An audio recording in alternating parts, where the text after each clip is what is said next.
Alhamdulillah alladzi an'ama 'alaina bi ni'matil iman wal Islam. Walladzi amarna bi iqamati syi'ari dinil Islam.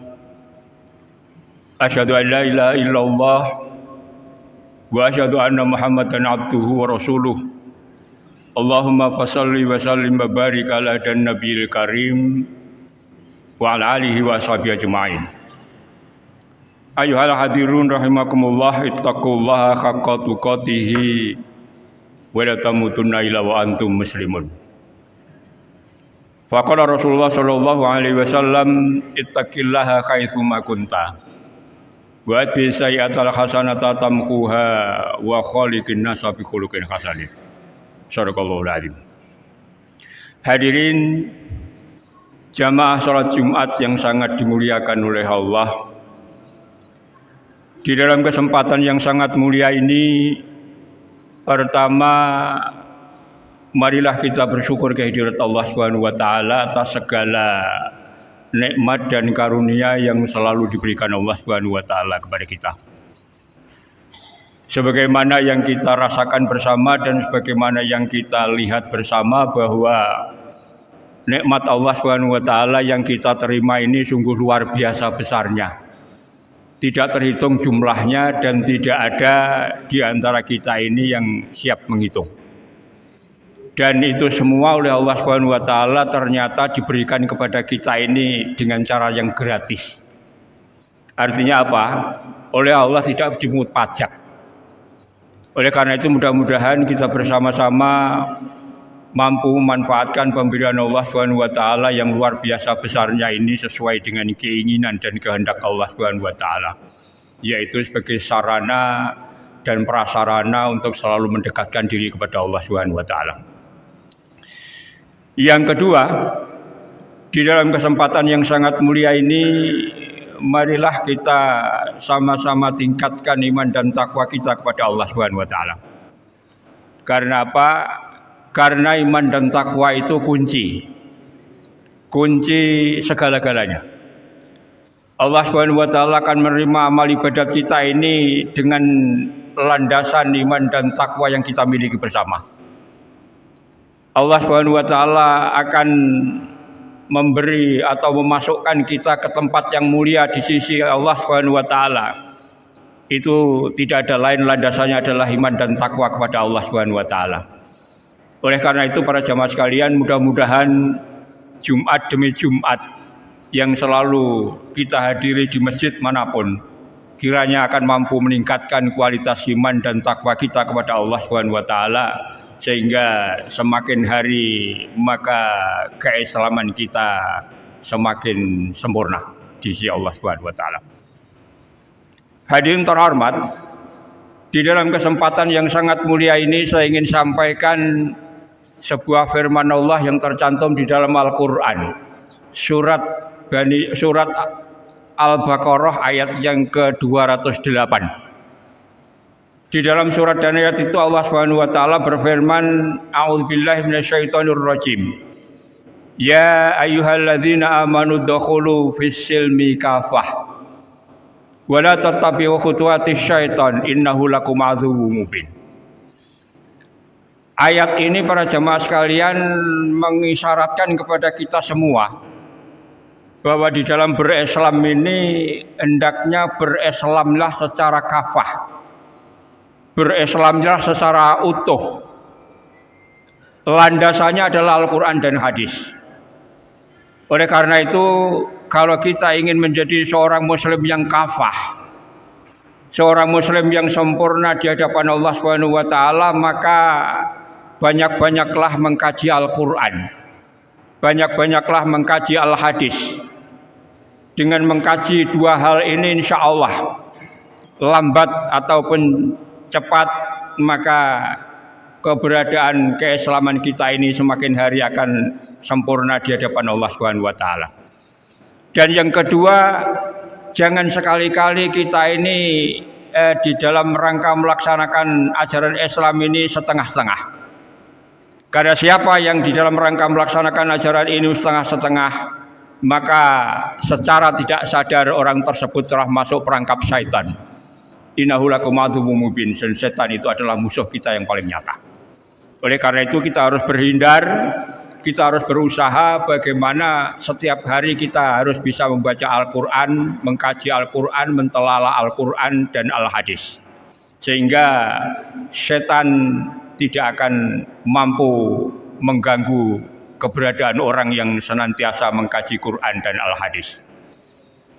Hadirin terhormat, di dalam kesempatan yang sangat mulia dan singkat ini, saya ingin sampaikan sebuah hadis Rasulullah Shallallahu Alaihi Wasallam.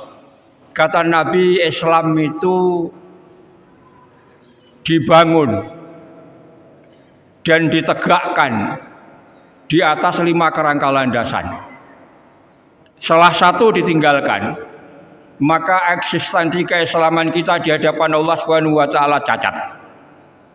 Oleh karena itu, marilah kita berusaha semaksimal mungkin melaksanakan 5 hal yang ditunjukkan Rasulullah Shallallahu Alaihi Wasallam. Di dalam sebuah hadis beliau Shallallahu Alaihi Wasallam mengatakan, Bunyal Islam ala khamsin.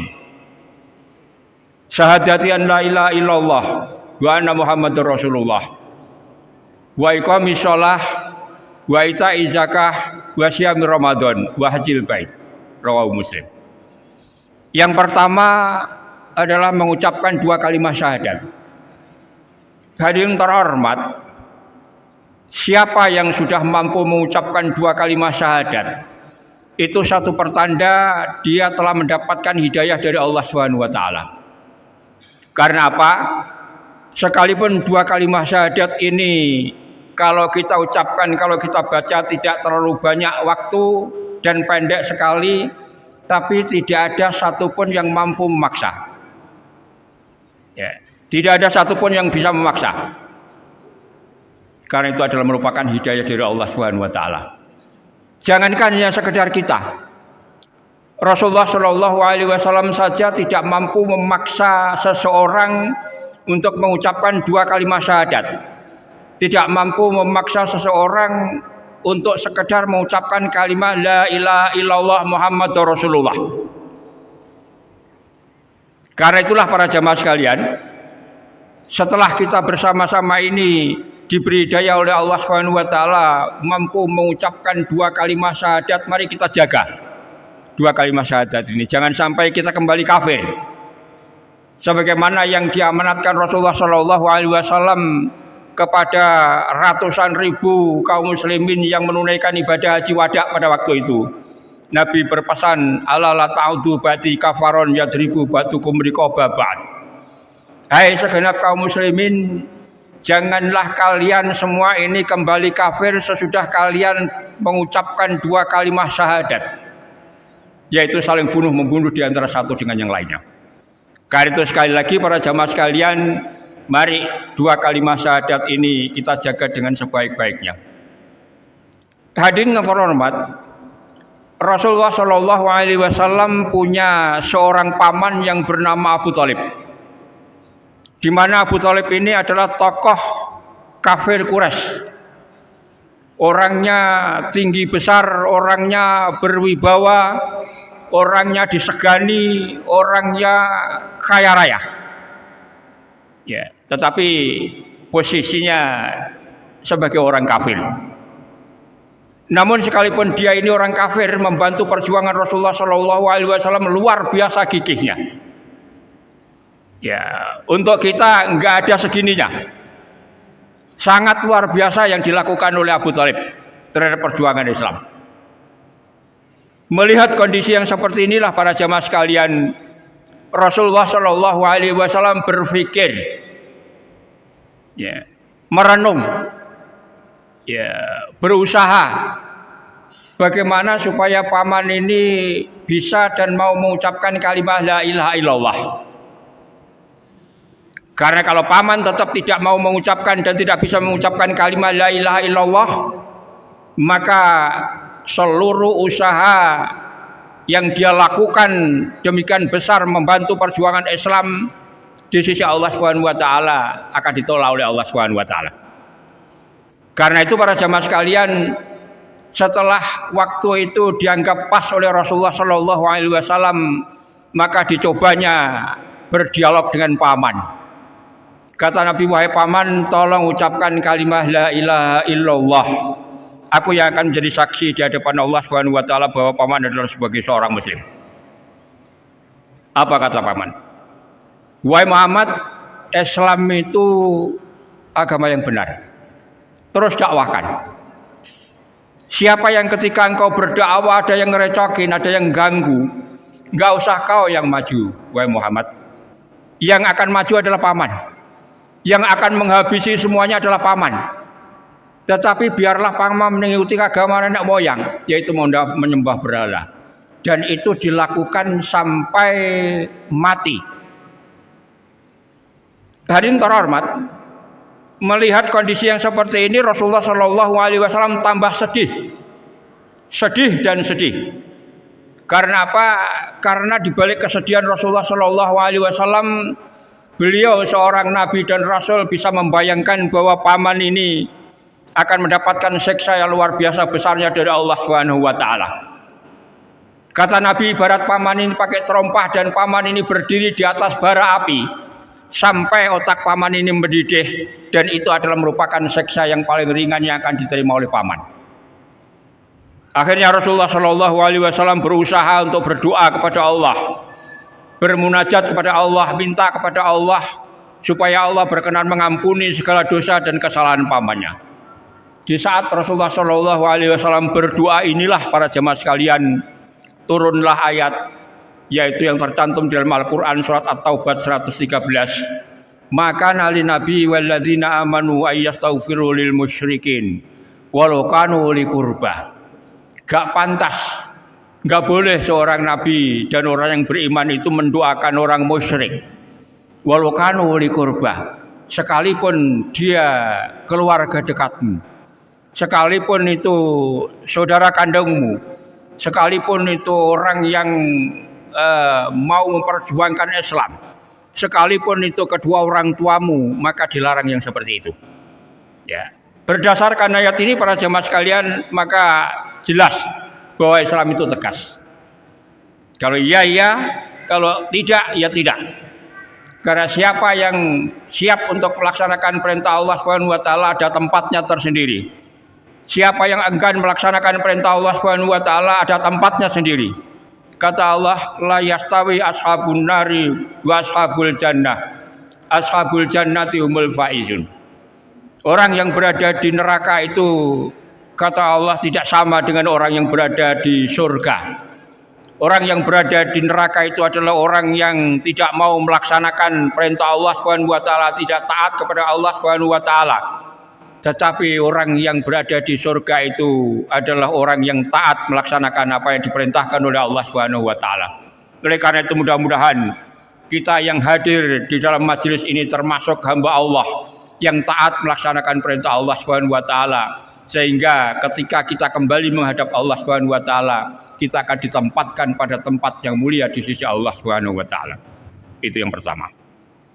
Yang kedua yaitu salat.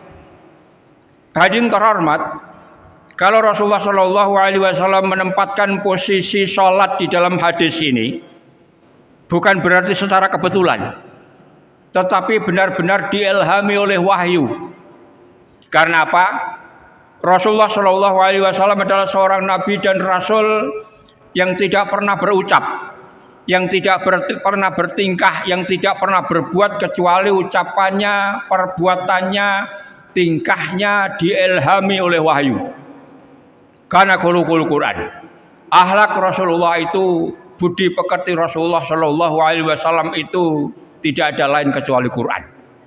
Oleh karena itu apa yang meluncur dari lisan Rasulullah Shallallahu Alaihi Wasallam pasti benarnya, karena tidak karena nafsunya, tetapi karena perintah Allah Subhanahu Wa Taala. Hadirin terhormat, kalau sholat ditempatkan pada urusan yang kedua ini karena memang sholat itu adalah tiang agama. Kata Nabi, siapa yang menegakkan sholat berarti menegakkan Islam. Siapa yang meninggalkan sholat berarti merobohkan Islam. Yang kedua, salat ini adalah merupakan sebuah ibadah yang ketika kita bersama-sama nanti menghadap kehadirat Allah Subhanahu wa taala, berada di hadapan mahkamah Allah Subhanahu wa taala, yang akan ditanyakan Allah Subhanahu wa taala yang pertama kali bukan berapa hartamu, berapa kali engkau menunaikan ibadat haji, berapa kali engkau melakukan umroh, berapa istrimu, berapa anakmu, berapa dan berapa yang lain. Tetapi yang ditanyakan oleh Allah Subhanahu wa taala yang pertama sekali adalah salat. Siapa yang ketika menjawab pertanyaan Allah Subhanahu wa taala itu benar, yaitu salat, maka amalan-amalan yang lain yang mungkin masih belum sempurna, maka oleh Allah Subhanahu wa taala dianggap itu lebih sempurna. Tetapi siapa yang ketika menjawab pertanyaan Allah Subhanahu wa taala bukan salat tetapi yang lain, maka amalan-amalan di luar salat apapun dan bagaimana oleh siapapun dan berapapun jumlahnya, maka tidak dianggap oleh Allah Subhanahu wa taala. Oleh karena itu para jamaah sekalian, marilah salat yang 5 waktu ini kita jaga dengan sebaik-baiknya. Marilah kita melakukan salat yang 5 waktu itu terus-menerus kita lakukan dengan cara berjamaah di masjid.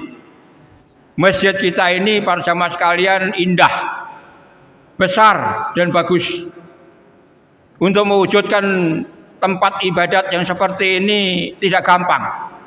Memerlukan sebuah perjuangan yang besar, memerlukan pemikiran yang besar, memerlukan dana yang besar untuk mewujudkan tempat ibadah yang seperti ini. Tetapi ternyata melaksanakan, memakmurkan masjid ini ternyata lebih besar daripada membangun masjid. Karena itulah para jamaah sekalian, bagi kita yang mungkin sebagian ada yang tidak memiliki andil membangun masjid ini, mari kita ramaikan masjid ini dengan selalu melakukan salat yang 5 waktu dengan cara berjamaah. Lakukan itu dengan cara berjamaah. Ya, sekalipun salat berjamaah di rumah juga mendapatkan pahala dari Allah Subhanahu wa taala, tetapi salat berjamaah di masjid lebih mendapatkan pahala yang besar dari Allah Subhanahu wa taala. Siapa yang melakukan salat yang 5 waktu itu dengan salat berjamaah di masjid dengan keluarganya, ternyata pahalanya masih kalah dengan orang yang baru niat akan menuju ke masjid melakukan salat berjamaah 5 waktu. Ya, baru niat saja itu sudah mampu mengalahkan orang yang melakukan salat berjamaah di rumah. Ya, oleh karena itu Rasulullah Shallallahu Alaihi Wasallam ketika ditanya oleh sahabat Ummi Maktum yang buta, wahai Rasulullah Shallallahu Alaihi Wasallam, apakah kondisiku yang seperti ini aku diperintahkan untuk melakukan salat berjamaah di masjid? Ya, kalau kondisimu seperti itu gak usahlah, ya, di rumah saja. Tetapi akhirnya Rasulullah tanya lagi, wahai Ummi Maktum, ketika azan dikumandangkan dari masjid, apakah kalian dengar? Ummi Maktum mengatakan, iya. Kalau dengar maka berangkatlah ke masjid sekalipun dengan cara bertatih-tatih untuk melakukan sholat yang 5 waktu dengan cara berjamaah. Ya, oleh karena itu para jamaah sekalian, dari contoh yang seperti ini, bagi kita yang memiliki kemampuan dan kemudahan untuk pergi ke masjid, kita jangan melakukan sholat di rumah, tetapi lakukan itu dengan cara di masjid, sekalipun sholat di masjid hanya sendirian, karena sudah terlambat. Ya, sekalipun kita sholat masjid sendirian, maka oleh Allah Subhanahu wa taala akan tetap diganjar seperti melakukan sholat berjamaah bersama-sama orang banyak. Ya, ini adalah merupakan sebuah kenikmatan yang diberikan Allah Subhanahu wa taala kepada orang yang senantiasa melakukan sholat yang 5 waktu, selalu berada di masjid dengan cara berjamaah. Hadirin terhormat, demikian pentingnya melakukan sholat yang 5 waktu ini, sampai Rasulullah Shallallahu Alaihi Wasallam menganjurkan kepada orang tua yang memiliki putra dan putri yang sudah berusia 10 tahun atau kurang dari 10 tahun, diajari untuk melakukan sholat. Kalau sudah berusia 10 tahun tidak juga melakukan sholat, maka boleh dipukul, boleh dikerasin sedikit. Ya, jangan seperti kata orang, siapa Kalau ada orang tua yang mengajari anaknya melakukan sholat, berarti orang tua tersebut telah mengajari dan mengantarkan anak-anaknya menjadi teroris. Ini adalah sebuah faham yang menyesatkan pada akhir-akhir ini. Siapa yang memasukkan rupiah ke kaleng-kaleng yang telah dipersiapkan oleh takmir masjid, maka secara tidak sadar mereka telah memberikan andil membiayai teroris. Naudzubillah min dzalik. Apa kaitannya kaleng yang berada di masjid dan apa kaitannya mengajari anak melakukan sholat yang 5 waktu dengan cara berjamaah? Enggak ada kaitannya. Oleh karena itu adalah merupakan sesuatu yang diada-adakan, pelecehan terhadap Islam. Oleh karena itu para jamaah sekalian, apapun dan bagaimanapun pelecehan terhadap Islam, maka marilah kita bersama-sama melaksanakan Islam ini secara kafah sesuai dengan aturan yang telah ditetapkan oleh Allah Subhanahu wa taala dan Rasul-Nya, yaitu Al-Qur'anul Karim dan Al-Hadis yang sahihah. Aku qouli hadza wa astaghfirullah li wa lakum.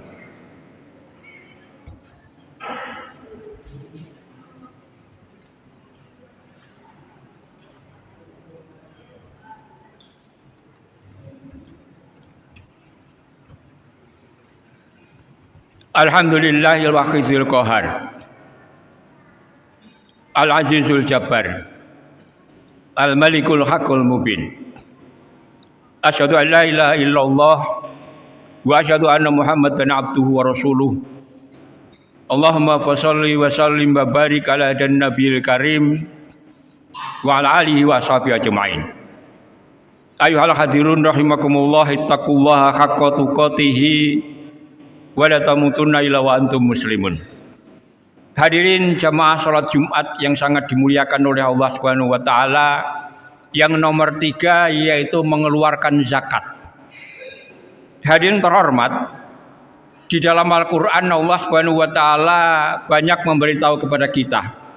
Biasanya kalau Allah Subhanahu wa taala memerintahkan kepada kita untuk melakukan sholat yang 5 waktu, biasanya dibarengi dengan mengeluarkan zakat.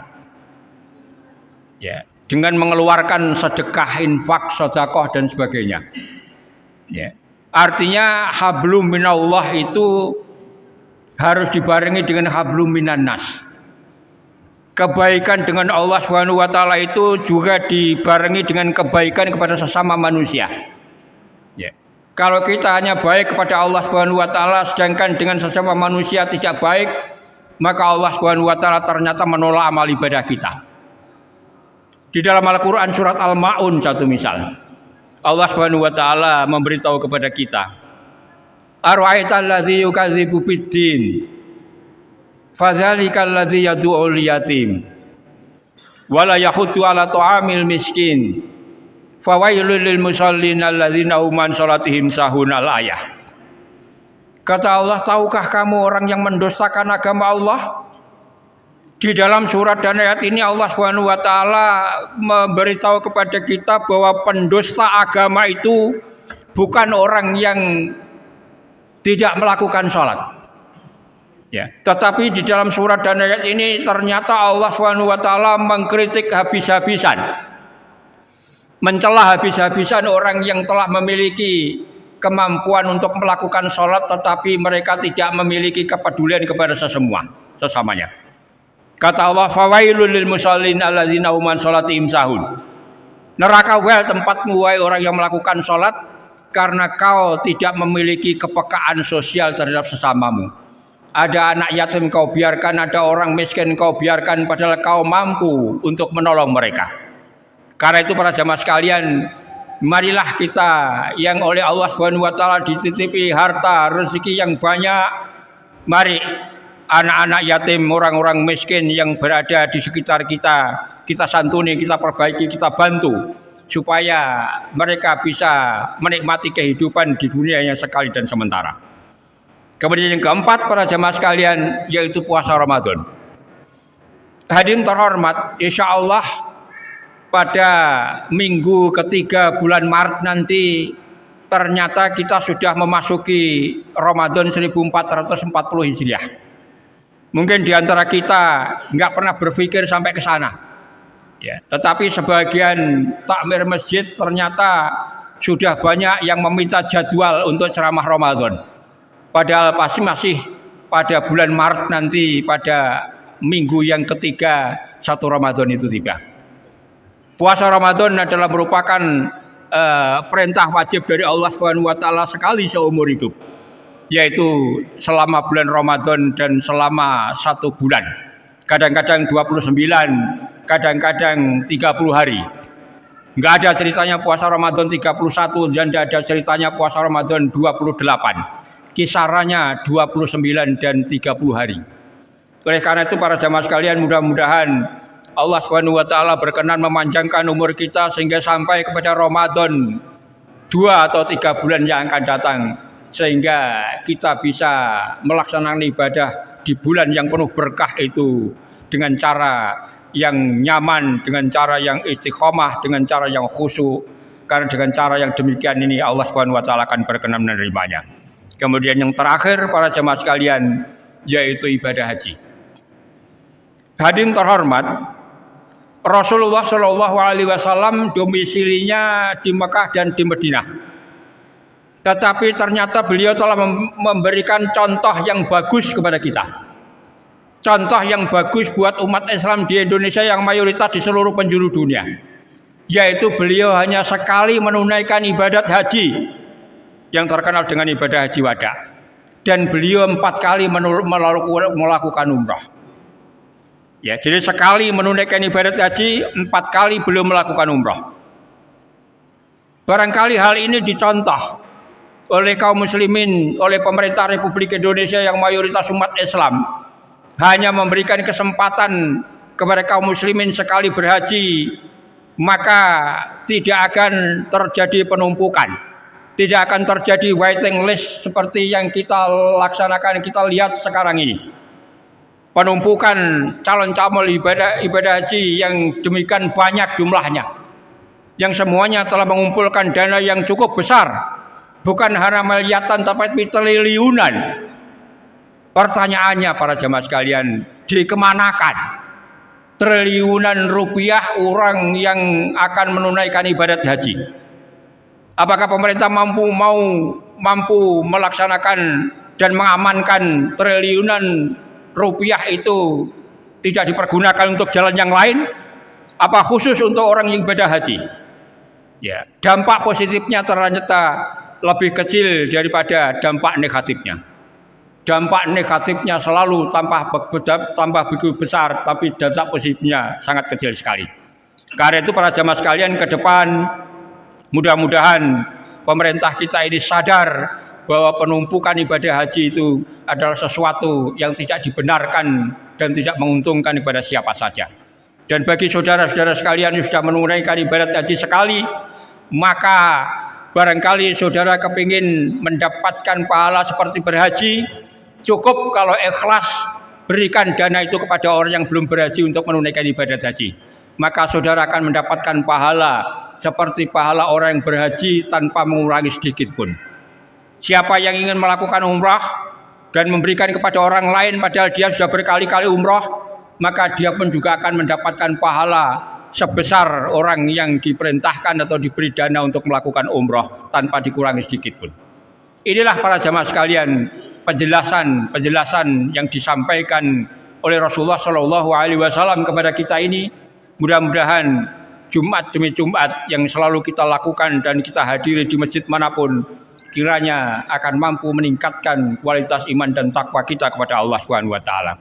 Dan marilah kita berdoa kehadirat Allah Subhanahu wa taala, semoga apa yang kita laksanakan ini semuanya diterima oleh Allah Subhanahu wa taala. A'udzubillahi minasyaitonir rajim. Innallaha wa malaikatahu yusholluna 'alan nabi. Ya ayyuhalladzina amanu shollu 'alaihi wa sallimu taslima. Allahumma ighfir lil muslimina wal muslimat wal mu'minina wal mu'minat al ahya'i minhum wal amwat. Rabbana la tuzigh qulubana ba'da idh hadaitana wa hab lana min ladunka rahmatan innaka antal wahhab. Rabbana zalamna anfusana wa illam taghfir lana wa tarhamna lanakunanna minal khasirin. Rabbana la tu'akhidna in nasina aw akhtana. Rabbana wa la tahmil alaina isran kama hamaltahu 'alal ladzina min qablina. Rabbana wa la tuhammilna ma la taqata lana bih. Wa'fu 'anna waghfir lana warhamna anta maulana fansurna 'alal qaumil kafirin. Rabbana atina fid dunya hasanah wa fil akhirati hasanah wa qina adzabannar walhamdulillahi rabbil alamin. Wa akbar. Aqimis shalah.